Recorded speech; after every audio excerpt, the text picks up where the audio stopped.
கலைஞர் TV நேயர்களுக்கு வணக்கம். ஊருக்கும் வீட்டுக்கும் யார் பிரயோஜனமாக இருக்காங்களோ அந்த பசங்களை சீமத்தொரைன்னு சொல்லுவாங்க. தமிழ் சினிமாவுக்கு பயனுள்ள ஒரு திரைப்படமாக கூடிய விரைவில் வெளிவரப்போகும் திரைப்படம் தான் சீமத்தொரை. அந்த டீம் மெம்பர்ஸை தான் இன்றைக்கி நம்ம மீட் பண்ண போகிறோம். வணக்கம் எல்லோருக்கும். வாழ்த்துக்கள். சீமத்தொரை அந்த டைட்டிலை கேட்கும்போதே ஒரு ப்ரௌடாகவே நாங்கள் நினைக்கிறோம். ஏன்னா அந்தளவுக்கு ஒரு கெத்தான ஒரு டைட்டிலாக இருக்குது. இங்கே இருக்கவங்கள பொறுத்த வரைக்கும் ஒரு பெரிய கலெக்ஷன்ஸ் கொடுக்கக்கூடிய ஹீரோயின்ஸோ இல்லை ஒரு பிரம்மாண்டமான டெக்னீஷியன்ஸோ கிடையாது. பட் தமிழ் சினிமாவுக்கு தமிழ் மக்களுக்கு தேவையான ஒரு சிறப்பான கதையம்சம் உள்ள ஒரு திரைப்படத்தை நீங்கள் எல்லாருமே சேர்ந்து கொடுத்துருக்கீங்க. அண்ட் இந்த படம் ரிலீஸ் ஆனதுக்கப்புறம் ஒரு மிகப்பெரிய லெவலில் நீங்கள் எல்லாருமே ரீச் ஆவீங்க அப்படிங்கிறதுல எந்த வித சந்தேகமே கிடையாது. அதுக்கு முதலே நாங்கள் வாழ்த்துக்கள் தெரிவிச்சுக்கிறோம். Thank you so much. And Vijay ma'am, Seemathurai என்ன மாதிரியான ஒரு திரைப்படம் அப்படிங்கிறது நான் டிரெக்டர் கிட்ட கேட்குறேன். அதுக்கு முன்னாடி நீங்கள் சொல்லுங்கள். நான் ரொம்ப நாளாக எதிர்பார்த்துட்ருக்கிற இந்த படம், நான் அவ்வளோ லவ் பண்ணேன் இந்த சப்ஜெக்டை. நான் டைரக்டர் சார் என்கிட்ட ஸ்டோரி சொன்னப்போ நான் எதையும் யோசிக்கலை, நான் இதை பண்ணுவேன் அப்படின்னு சொன்னேன். ஏன்னா எனக்கு இந்த மாதிரி அந்த ஃபர்ஸ்ட் ஆஃப் ஆல் எனக்கு நேட்டிவிட்டி சப்ஜெக்ட்ஸ் ரொம்ப பிடிக்கும். ஏன்னா பெரிய லெவலில் போய் அதை ரீச் ஆகும் மக்களுக்கு. ஸோ அந்த நேட்டிவிட்டி, அந்த தஞ்சாவூர் அதெல்லாம் அவர் சொல்லும்போதே ரொம்ப அழகாக எனக்கு கதை சொல்லும்போதே அவர் படம் போட்டு காட்டிட்டார். ஸோ அவ்வளோ கன்வின்சிங்காக இருந்தது, அவ்வளோ ப்ரிசைஸாக இருந்தது subject. So I really love my character Chellathai. அந்த செல்லத்தாய் என்னெல்லாம் பண்ணுறாங்க அப்படிங்கிறது கொஞ்சம் கொஞ்சமாக நான் கேட்டு தெரிஞ்சுக்கிறேன். அதுக்கு முன்னாடி டிரெக்டர் சார்கிட்ட வரேன். நிறைய திரைப்படங்கள் கிராமத்தை பேஸ் பண்ணி வந்திருக்கு. இப்போ ரீசெண்டாக பார்த்திங்கன்னா கடைக்குட்டி சிங்கம் அப்படின்ற ஒரு திரைப்படம் விவசாயத்தை பேஸ் பண்ணி ரொம்ப பெரிய லெவலில் பேசப்பட்டிருக்கு. அதுலேருந்து சீமத்தொரை என்ன சொல்ல வருது, எந்த விஷயத்தை எடுத்து நீங்கள் இந்த படத்தில் நீங்கள் சொல்லியிருக்கீங்க? சீமத்தொரை அப்படின்னா இப்போ நீங்கள் நிறையா கிராமத்து படங்கள் நிறையா வந்துக்கிட்டு இருக்கு, நீங்கள் பார்த்துக்கிட்டு இருக்கோம். இந்த படத்தில் என்ன ஸ்பெஷல் அப்படின்னு கேட்டிங்கன்னா உறவுகளுக்குள்ளே இருக்கிற ஒரு சின்ன கர்வம், அது எப்படி ஒரு கர்வம் ஒரு மனுஷனுக்கு கர்வம் வரும்போது அதனால் ஏற்படுற பிரச்சனை எப்படி இருக்கும், அதோடைய விளைவுகள் எப்படி இருக்கும் அப்படிங்கிறத சொல்கிறது தான் அந்த படம். அதை தான் அந்த படத்தில் நாங்கள் பதிவு பண்ணியிருக்கோம். கீதன், நீங்கள் எல்லா படங்களுமே செலக்ட் பண்ணி நடிச்சிட்டு இருக்கீங்க. இதுக்கு முன்னாடி குறை ஒன்றும் இல்லை அப்படின்ற ஒரு சூப்பர் ஹிட் திரைப்படம் நீங்கள் கொடுத்தீங்க. அதுலேயே பார்த்தீங்கன்னா விவசாயத்தை பற்றி நிறைய விஷயங்கள் நீங்கள் பேசியிருக்கீங்க. அதுக்கும் சீமத்தொரைக்கும் என்ன மாதிரியான வித்தியாசங்கள் இருக்குது அப்படிங்கிறத சொல்லுங்கள். அந்த படம் அவுட் அண்ட் அவுட் ஒரு சோஷியல் மெசேஜாக இருக்கும். பட் இந்த படம் என்னதான் மெசேஜ் உள்ள ஹிடனாக இருந்தாலுமே இது ஒரு என்டர்டெயின்மெண்ட் ஃபேக்டர் குறையாத ஒரு படம். ப்ளஸ் ஆஸ் அன் ஆர்டிஸ்ட்டாக எனக்கு இந்த படத்தில் பெர்ஃபார்ம் பண்ணுறதுக்கு நிறைய ஸ்கோப் உள்ள ஒரு படமாக எனக்கு அமைஞ்சுது. கேரக்டர் பேர் மருது. இந்த மருதுன்றவர் எனக்கு பர்சனலாக இந்த கேரக்டருக்கும் கொஞ்சம் டிஃப்ரென்ஸ் ஜாஸ்தி. எனர்ஜி வைஸ் சொல்லலை, பட் லுக் வைஸாக இருக்கட்டும், அந்த பாடி லாங்குவேஜ். பிகாஸ் இவர் பிறந்து வளர்ந்து எல்லாமே அந்த தஞ்சாவூர் பெல்ட்டில் இருக்கிற அந்த பட்டுக்கோட்டை அந்த பாடி லாங்குவேஜில் இருக்கணும், அந்த காஸ்டியூம்ஸாக இருக்கணும். ஸோ இந்த படத்துக்கு நான் நிறைய ஹோம்ஒர்க் பண்ணிக்கிட்டேன். அந்த ஸ்லாங்குக்காக இருக்கட்டும், அந்த லுங்கியிலோட கம்ஃபர்ட்டாக இருக்கட்டும், அதெல்லாம் நிறைய ஒர்க் பண்ணிக்கிட்டேன். பட் கேரக்டர் பற்றி சொல்லணுன்னா டைட்டிலே இருக்கே சீமத்தொரை, ரவுஸ் பண்ணிவிட்டு எல்லாத்துலேயும் ஈடுபட்டு ஏதாவது ஒன்று பண்ணுற ஒரு கலக்கலன்னு இருக்கிற ஒரு கேரக்டர் தான். ஸோ நீங்கள் நிறைய பார்க்கலாம், நீங்கள் என்ஜாய் பண்ணுற மாதிரி தான் இருக்கும். இதுக்கு முன்னாடி நீங்கள் வெற்றிவேல நடிச்சிருந்தீங்க, ரொம்ப அழகாக நடிச்சிருந்தீங்க. தமிழில் இது உங்களுக்கு எத்தனாவது திரைப்படம், அது ஃபஸ்ட்டு சொல்லுங்கள். வெற்றிவேல் என்னோட 3rd மூவி. அதுக்கு முன்னாடி சதுரன்னு ஒரு மூவி பண்ணேன். அதுக்கப்புறம் யானும் தீயவன் பண்ணேன்.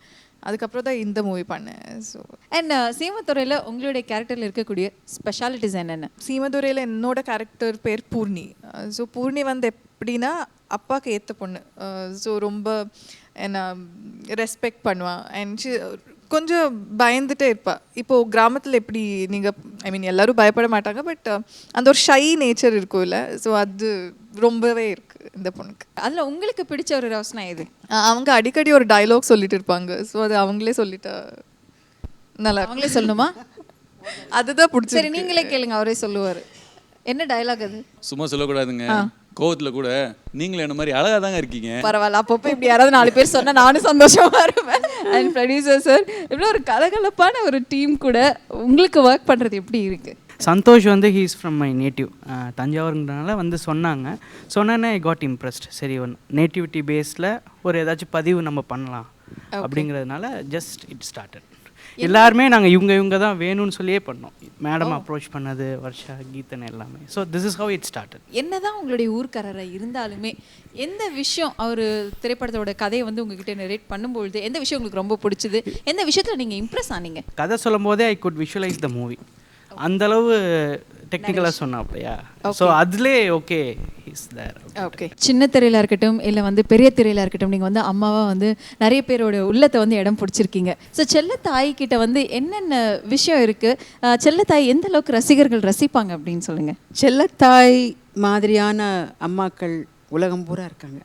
You know, mother is a mother. அது செல்லத்தாயாக இருக்கட்டும், விஜய் சந்திரசேகராக இருக்கட்டும், பூர்ணியாக இருக்கட்டும், யாராக இருக்கட்டும், you know it is like that. So மதரோட இமோஷன்ஸ் ரொம்ப அழகாக காட்டியிருக்காரு நம்ம சந்தோஷ் சார். அண்ட் இந்த படம் வந்து ரொம்ப ஒரு ஃப்ரெஷ்னஸ், ஒரு ஃப்ரெஷ் ஃபீல் வரும். யூனோ, ஒரு என்ன சொல்கிறது, அந்த அந்த ஊருக்குள்ளே நாம் இருக்கிற மாதிரியே தோணும். அந்த விஷுவல்ஸாக இருக்கட்டும், அது அவ்வளோ அழகாக பதிவு பண்ணியிருக்காங்க. அந்த லொக்கேஷன்ஸாக இருக்கட்டும் ரொம்ப தத்ரூபமாக இருக்கும். அது உண்மையான ஒரு கேரக்டர்ஸ் மாதிரியே இருக்கும். யாருமே அந்த ஆர்டிஸ்ட் நடிக்கிற மாதிரி இருக்காது. அந்த மாதிரி தான் நான் ஃபீல் பண்ணேன். So one of the best roles எனக்கு வந்திருக்குது. ஒரு டேரக்டராக வந்து நான் அவங்கள்ட்ட நிறைய விஷயங்கள் நான் வந்து இன்புட்ஸ் நிறைய எடுத்துக்கிட்டேன். நான் அதை வந்து இந்த இடத்துல நான் பதிவு பண்ணி ஆகணும். காரணம் என்னென்னா, இப்போ நம்ம ஒரு கதையை சொல்லிட்டோம், கதையை சொன்னோம், ஒரு ஆர்டிஸ்ட்டை போய் கதையை சொல்கிறோம், கதையை சொன்னோம், ஓகே நான் வந்து ஷூட்டிங் டேட் சொல்லுங்கள், நான் வந்து நடிச்சிட்டு போகிறேன் அப்படிங்கிறதெல்லாம் கிடையாது. நம்மகிட்ட அடுத்த நாள்லேருந்து எனக்கு ஃபோன், சந்தோஷம் அந்த கேரக்டருக்கு வந்து காஸ்டியூம்ஸ் இப்படி பண்ணலாமா, இந்த மாதிரி வந்து சரி அவங்க வந்து மெட்டீரியல்ஸ் இந்த மாதிரி யூஸ் பண்ணலாமா, நான் இன்றைக்கி ஒரு மீன் வைக்கிற லேடியை பார்த்தேன், அவங்க இப்படி மேனரிசம் இப்படி இருந்துச்சு, இந்த மாதிரி கண்டினியூவாக போயிட்டு இருந்துச்சு. எனக்கு சாரி இந்த மாதிரி இருந்தால் நல்லாயிருக்கும், சட்டை இப்படி கிழிச்சிருந்தா எனக்கு தச்சிருந்தா நல்லாயிருக்கும். அப்படிங்கும்போது நான் வந்து நிறைய அவங்கள்ட்ட கற்றுக்க வேண்டிய ஒரு சூழ்நிலை இருந்துச்சு. நிறைய இன்புட்ஸ் நான் எடுத்துக்கிட்டேன். இந்த கேரக்டர் உண்மையை நான் வந்து எழுதுனே தவிர இதை உருவாக்கி உயிரோட்டம் கொடுத்தது வந்து அவங்க தான். விஜய் மேம் கண்டிப்பாக. எந்த சீன் ஃபர்ஸ்ட் நீங்கள் மேம் வச்சு எடுத்தீங்க சார்? கருவாடு கருவாடு வருவேன் நான் மேம் சொல்லிட்டேங்க.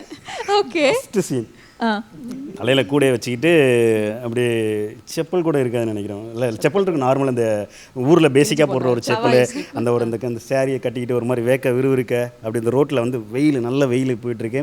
அப்போ வந்து எல்லாருக்கும் இந்த ஊரில் கருவாடு விற்கிறவங்க என்ன தனக்கு தானே கத்த மாட்டாங்களே, ஊருக்கே கேட்குற மாதிரிலாம் கத்துவாங்க. அந்த மாதிரி கத்திட்டு வர்றாங்க. அதுதான் ஃபஸ்ட்டு சீன் மேம். ஓகே. அதெல்லாம் ஹைலைட்டாக இருந்துச்சு, எனக்கு ரொம்ப பிடிச்சிருச்சு. இவ்வளோ நாலேஜ் உள்ள ஒரு பர்சன் கூட நீங்கள் நடிக்கும் பொழுது அந்த காம்பினேஷன் சீன்ஸ்லாம் எப்படி வந்திருக்கு, நீங்கள் எந்த லெவலுக்கு நீங்கள் ரசித்து அங்கே நடிச்சிங்கிறத சொல்லுங்கள். இதில் ஒரு ஸ்டன் சீக்வன்ஸ் இருந்தது, ரொம்ப கஷ்டமாக இருந்தது. கிளைமேக்ஸ் ரொம்ப இமோஷனலாக இருந்தது. அண்டர் வாட்டர் சீக்வன்ஸ் இருந்தது, நான் மேலே ரோப் கட்டி. பட் பர்சனலாக நான் ரொம்ப என்ஜாய் பண்ணது அம்மா மகனுக்கு ஒரு சீன் ஒன்று இருக்குது. அவங்க ஒரு லேட் நைட்டில் ஒரு சீன் இருக்குன்னு வச்சுக்கோங்களேன். அதுதான் என்னோடய ஃபேவரெட்னே வச்சுக்கலாம். நீங்கள் நான் நிறைய வாட்டி சொல்லியிருக்கேன், என் ப்ரொடியூசர்கிட்ட இவங்ககிட்டலாம் சொல்லுவேன், எவ்வளோ நல்லா இருக்கு பாதுக்கே. எனக்கே நானும் எங்கள் அம்மாவும் இருந்தால் எப்படி பேசுவோம் அப்படி தான் இருக்கும். ஸோ இவங்க கூட நடிக்க போகிறோன்ற பயம்லாம் எனக்கு ஃபஸ்ட்டு இருந்தது. பட் மேமோட ஃபோட்டோ ஷூட் அப்போ மேமை ஃபஸ்ட் டைம் பார்த்தேன். அப்படி கிராஸ் பண்ணும்போது ஹைடா அப்படின்னு போனாங்க. அதுலேயே because she is a very warm person. She'll just நீங்களே ரொம்ப கஷ்டப்பட்டாலும் அவங்க ஈஸியாக she'll get you into that mode. இன்னொன்று நான் மெயினாக நிறைய இடத்துல சொல்லிட்டேன், பட் நான் ரொம்ப ரசித்தது ஒரு ஷார்ட் நடுவில் அவங்க உட்காந்துருக்காங்க, நான் இங்கே பக்கத்தில் உட்காந்துருக்கேன். அந்த ஷார்ட் அந்த சைட் கேமரா வச்சுட்டாங்க. ஸோ கால் தெரியும் அப்படின்றது அவங்க நோட் பண்ணிவிட்டு அவங்க காலில் உட்காந்து அந்த கிராக் வரைகிறாங்க. அந்த வெயிலில் நடந்து போனால் கிராக் இருக்கும்ல, ஃபேஸ்லாம் இங்கே எப்படி இருக்குல்ல, அப்போ இங்கே மட்டும் மேட்ச் ஆகாதுலன்னு உட்காந்து ரொம்ப சின்சியராக போட்டுட்ருக்காங்க. கலர் மேட்ச் பண்ணிவிட்டு பென்சில் வச்சு காலில் நமக்கு பெடிக்யூர் பண்ணிட்டு போயிருக்கிற கால் நல்லா நீட்டாக இருக்கிற கால் தானே. அது ஃபோக்ரவுண்டில் கேமரா இருக்குது. அவங்க உட்காந்து அந்த கோடு போட்டேன், இந்த வெடிச்சிருக்கும்ல காலெல்லாம். ஸோ அது ரியலாக அப்படி இருக்கும் போது அப்படி மறைக்கிறதுக்கு பதிலாக அப்படியே எல்லாத்தையும் ரெடி பண்ணி காலை மறைங்க மேடம் அப்படிம்பாங்க, கொஞ்சம் நீட்டாக இருக்கு அப்படின்ட்டு. எதுக்கு மறைக்கணும் காலன்னு சொல்லி அதை ரெடி பண்ணிவிடுவாங்க. அதை ரெடி பண்ணிவிட்டு கிராக்ஸ் எல்லாம் போட்டு அழகாக கிராக்ஸ் எல்லாம் போட்டு அப்படி பார்க்கும்போது அவ்வளோ அழகாக உண்மையான அந்த அந்த ஏதோ அந்த என்ன அந்த ரோட்டில் விற்கிறவங்க கார் பாவம் அப்படி தான் ஆகும், அந்த ரோட்டில் நடந்து அது மாதிரி. ஸோ அதுலேருந்து நான் என்ன கற்றுக்கிட்டேன்னா, எவ்வளோ பெரிய ஆர்டிஸ்ட்டு என்னென்னமோ படம் பண்ணிட்டாங்க, எவ்வளோ ரோல்ஸ் பண்ணிட்டாங்க. பட் அந்த ஒரு ஷாட்டுக்கு நம்ம சின்சியராக இருக்கணும், அதை எவ்வளோ பெட்டர் பண்ணலான்றதுக்கு எவ்வளோ எனர்ஜி கொடுக்குறாங்கன்றது நான் கற்றுக்கிட்டேன். So nothing is easy, nothing comes easy. உங்களுக்கு யாரோ அப்ரிஷியேட் பண்ணுறாங்கன்னா அதுக்கு அவ்வளோ ஒர்க் நம்ம போடணும். நம்ம அவ்வளோ ஈஸியாக அதையுமே எடுத்துக்கூடாதுன்றது it was a great learning experience. Luckily கால் கூட நடிக்கணும்ல. இந்த சீன் இந்த கால் பார்க்கறதுக்காகவே இந்த படம் பார்க்கணும்னு எனக்கு இப்போ தோணுது. She look so pretty now. But அவங்க ரோலுக்கு வேணும்னா she is ready to go to any extent. Like இப்போ ஹேர் கிரே பண்ணணுமா இல்லை எனி திங். ஸோ அந்த டெடிக்கேஷன் அதனால தான் ஐ மீன் அது பார்த்தது எனக்கும் அப்படியே பண்ணணும். ஓகே லிப் கலர் வேண்டான்னு சொன்னால் ஓகே வேண்டாம், காஜல் வேண்டான்னு சொன்னால் ஓகே வேண்டாம். அந்த மாதிரி சின்ன விஷயங்கள் நிறைய கற்றுக்கிட்டேன். அண்ட் எல்லாருமே வந்து இவ்வளோ ஹார்ட் ஒர்க் பண்ணியிருக்காங்க. அண்ட் கதை சொல்லும் போதே நீங்கள் ஒரு விஷுவல் பார்த்துட்டீங்க அப்படின்னு சொன்னீங்க.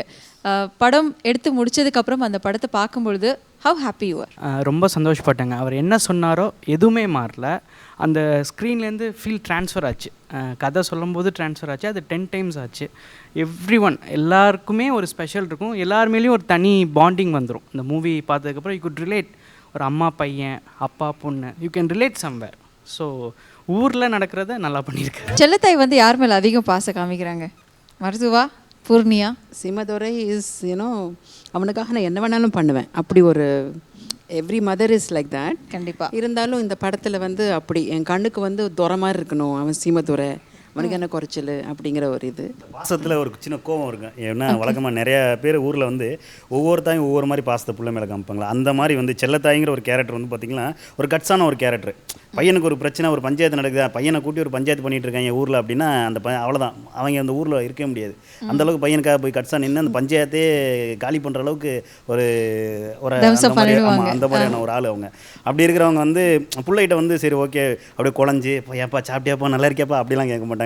ஏன்னா சாப்பிட்டு போடா, உட்கார்றா, போடா, எந்திரா, ஏன் அப்படி போகிற. ஆனால் இதுதான் பாசம்.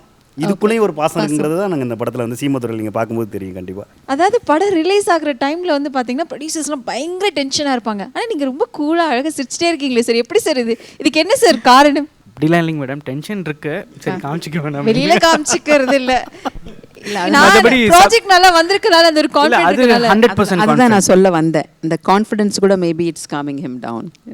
கிராமத்து சப்ஜெக்ட் அப்படின்னாலே வந்து இன்னொரு பக்கம் மக்கள் எதிர்பார்க்கறது என்னன்னா best music and best BGM. So அது எந்த லெவலுக்கு இந்த படத்தில் ரொம்ப பெஸ்ட்டாக எல்லாமே கொடுத்துருக்கீங்க அப்படிங்கிறத சொல்லுங்கள். மியூசிக் டைரக்டர் பார்த்தீங்கன்னா ஜோஸ் ஃப்ராங்க்லின் சொல்லிட்டு என்னோட ஃப்ரெண்ட். அவர் எப்படின்னா ஒரு 7 இயர்ஸ் ஃப்ரெண்ட். நான் 2-3 ஷார்ட் ஃபிலிம் பண்ணியிருக்கேன். அதில் அவர் தான் வந்து ஒர்க் பண்ணாப்பில். ஸோ அப்போ எனக்கும் அவருக்கு ஒரு நல்ல ஒரு வேவ் லென்த் இருக்குது. நான் எப்படியெல்லாம் நான் ஒர்க் பண்ண, நான் என்ன மாதிரி நான் மியூசிக் கேட்பேன் அப்படிங்கிறது அவருக்கு நல்லா தெரியும். அதுவும் இல்லாமல் இது வந்து என்னென்னா நேட்டிவிட்டி பேஸு. அப்போ இதில் இருக்க இன்ஸ்ட்ருமெண்ட்ஸ்லாம் எப்படி கொண்டு வரணும், என்ன பண்ணணும் அப்படிங்கிறத சில விஷயங்கள்லாம் மெனக்கட்டப்பில் அது மாதிரி நம்ம கேட்ட ஃபீல், அந்த சுச்சுவேஷன் சொல்லி அந்த சாங் எனக்கு இப்படி தான் வேணும் அப்படின்னு கேட்கும்போது ரொம்ப அழகாக எனக்கு பண்ணி கொடுத்தாப்புல. சாங்ஸ் 4 சாங்ஸ், ஒரு ஃபோக்காக இருக்கட்டும், ஒரு பெப்பி சாங் இருக்கட்டும், ஒரு மெலடியாக இருக்கட்டும், ஒரு சேட் சாங்காக இருக்கட்டும், எல்லாமே ரொம்ப அழகாக வந்துச்சு. அந்த சாங் நீங்கள் கேட்கும்போது உங்களுக்கு தெரியும். அதே மாதிரி வந்து எனக்கு படத்தை முடிச்சதுக்கப்புறம் வந்து பேக்ரவுண்ட் ஸ்கோர் மாறாரு. அது வந்து நம்ம ஒவ்வொரு சீனுக்கும் இப்போ எனக்குலாம் வந்து அவர் நம்ம என்ன நினச்சோமோ அந்த ஃபீல் எனக்கு அப்படியே கொடுத்தாப்புல. அம்மாவுக்கும் பிள்ளைக்கும் ஒரு பாசம், ஒரு சின்ன ஒரு போலீஸ் ஸ்டேஷன் சீக்வன்ஸ் இருக்கும். அந்த இடத்துல நான் டேரக்டர் நான் தான் கதை எழுதினேன் அப்படிங்கிறத தாண்டி நான் அழுகிறேன். அந்த சீனை பார்க்கும்போது எனக்கு அந்த அழுக வருது. நிச்சயமாக நீங்கள் படம் பார்க்கும்போது அது தெரியும்னு நினைக்கிறேன். அண்ட் கேமராமேன் பற்றி வர்ஷா அண்ட் கீதன், நீங்கள் 2 பேர் சொல்லுங்கள். கேமராமேன் வந்து எங்களுக்கு லியோ சார் அப்படி தான் நாங்கள் கூடுவோம். லியோ சார் ரொம்பவே இன்வால்வ்டாக இருப்பார். இப்போ இன்ஃபேக்ட் சந்தோஷ்க்கு வந்து ஒரு கிளியர் ஐடியா இருக்கும் என்ன வேணும் எல்லாமே. பட் அவர் ரொம்ப ரெஸ்பான்சிவாக இருப்பார். இப்போ கேமரா பின்னாடி இருக்கவர் தான் நம்மளுக்கு இமீடியட்டாக தெரியும் இல்லையா. அப்போ அவர் ரொம்ப அப்ரிஷியேட்டிவாக இருக்கும் அவரோட பாடி லாங்குவேஜ் நம்ம பண்ணுறத. ஸோ அந்த energy somehow will transmit from his body to us. So எனக்கு ரொம்ப பாசிட்டிவாக இருந்துச்சு. அவர் அங்கே இருந்தால் எனக்கு கொஞ்சம் கம்ஃபர்டபுளாக இருந்தது எப்பயுமே. Is a brilliant visual. டெக்னிக்கலாக எனக்கு சொல்ல தெரியல, அது ஆல்ரெடி நீங்கள் பார்க்கும்போது உங்களுக்கு ரொம்ப பிடிக்கும். இந்த மூவி வந்து நேட்டிவிட்டி பேஸ்ட் சப்ஜெக்ட் தான். ஸோ அதுக்காக ரொம்ப பாலிஷ்டாக இருக்கக்கூடாது. It should look very raw இல்லை. ஸோ அப்படி தான் பண்ணியிருக்காங்க. Is given that very raw look to the movie. அது ரொம்ப ஹெல்ப் ஆயிருக்கு ஆக்சுவலி. இங்கே இருக்க செல்லத்தாயி, சீமதுரை, பூர்ணி தவிர்த்து வேறு யாரெல்லாம் இந்த படத்தில் நடிச்சிருக்காங்க சார்? மருதுவோடைய ஃப்ரெண்ட்ஸ் 2 பேர் இதில் வந்து பண்ணியிருக்காங்க. முருகேசன், மாரியா வந்து மகேந்திரனும், முருகேசனை வந்து கயல் வின்சென்ட்டும் பண்ணியிருந்தாங்க. அதுக்கப்புறம் வந்து ஒரு முக்கியமான கேரக்டரில் வந்து ஆதேஷ்னு சவரக்கத்தில் கூட பண்ணியிருந்தார். சவரக்கத்தி ஆதேஷ் அவர் ஒரு முக்கியமான ஒரு கேரக்டராக அவர் பண்ணியிருக்காரு. அப்புறம் அந்த படத்தில் வந்து ஸ்பெஷலாக இன்னொரு கேரக்டர் இருக்கார். என்னென்னு கேட்டிங்கன்னா, ஸ்பெஷல் ஏன் சொல்கிறேன்னா வந்து ஒரு ஊமேன் கேரக்டர். அவர் வந்து ஹீரோயின் கூடவே ட்ராவல் பண்ணுற ஒரு கேரக்டர். ஹீரோயினுக்கு வந்து ரொம்ப பிடிச்ச ஒரு பையனாக தான் அந்த படத்தில் இருக்கும். ஏன்னா தனக்கு நடக்கிற சம்பவங்கள் எல்லாத்தையும் கொண்டு போயிட்டு அந்த பையன்ட்ட தான் சொல்ல முடியும். ஏன்னா வீட்டில் வந்து அப்பாவுக்கு வந்து பயந்த ஒரு பொண்ணு அவங்களே சொல்லியிருப்பாங்க. அதனால் அந்த பொண்ணுக்கிட்ட இருக்கிற நடக்கிற விஷயங்கள் எல்லாத்தையும் கொண்டு போய் யார்கிட்ட சொல்லுவாங்கன்னா அந்த ஊமேன்ட்ட தான் சொல்லுவாங்க. அப்படிப்பட்ட ஒரு கேரக்டர். அது வந்து நிரஞ்சன்னு சொல்லிட்டு தம்பி பண்ணியிருக்காப்புல. ஆமாம், இது அப்புறம் சின்ன மற்ற ஆர்டிஸ்ட்கள் எல்லாருமே கொஞ்சம் நல்லா கோஆப்ரேட் பண்ணாங்க. எல்லாருமே நல்லா பண்ணி கொடுத்தாங்க அந்த படத்தில். எனக்கு வந்து நடித்தாங்கன்னு சொல்கிறத விட எல்லாருமே வாழ்ந்தாங்க சீமதுரையில். அதான் உண்மை. இன்றைக்கி வந்து நம்ம சுதந்திர தினத்தில் இருக்கோம். அண்ட் நீங்கள் உங்களை சார்ந்தவங்களுக்கு எந்த அளவுக்கு நீங்கள் சுதந்திரம் கொடுத்துருக்கீங்க விஜய் மேம்? எந்த தாயும் எந்த தகப்பனாராக இருந்தாலும் குழந்தைங்கள நல்லபடியாக வளர்க்கணுன்னு தான் வளர்ப்பாங்க. பட் செல்லம் கொடுக்கறதுனால வந்து ஃப்ரீடம் கொடுத்துருவாங்க. அந்த செல்லத்தோடு சேர்ந்து வர்றது தான் ஃப்ரீடம்.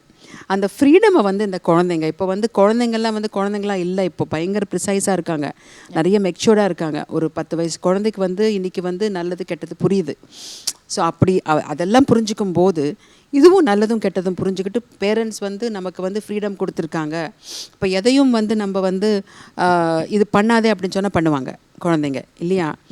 ஸோ பண்ணாதேன்னு சொல்லக்கூடாது, அதுக்காக பண்ணணும் நம்ம வந்து வற்புறுத்தக்கூடாது. அதை குழந்தைங்க புரிஞ்சுக்கிறாங்க. அதை மிஸ்யூஸ் பண்ணிக்காமல் இருக்கிற குழந்தை தான் இன்றைக்கி வந்து குட் சிட்டிசன் ஆஃப் இந்தியான்னு தான் சொல்ல முடியும். Super ma'am. இவ்வளோ நேரம் வந்து சீமத்துறை படத்தை பற்றி நிறைய விஷயங்கள் எங்ககிட்ட ஷேர் பண்ணிட்டீங்க. நீங்கள் சொன்ன ஒவ்வொரு விஷயமே வந்து எங்களுக்கு டெம்ட் ஆகி இந்த படம் எப்படியாவது சீக்கிரம் ரிலீஸ் ஆகி நாங்கள் வந்து பார்த்து ரசிக்கணும் அப்படின்னு சொல்லி நாங்கள் ஏக்கத்தோடு இருக்கோம். அண்ட் இந்த நிகழ்ச்சியை பார்த்த நேயர்களும் ரொம்பவே ரசித்து படத்தை பார்க்கணும் அப்படிங்கிறதோட ஆவலோடு இருப்பாங்க. And wish you all the very best and success to the team. Thank you so much. Thank you so much. Thank you so much.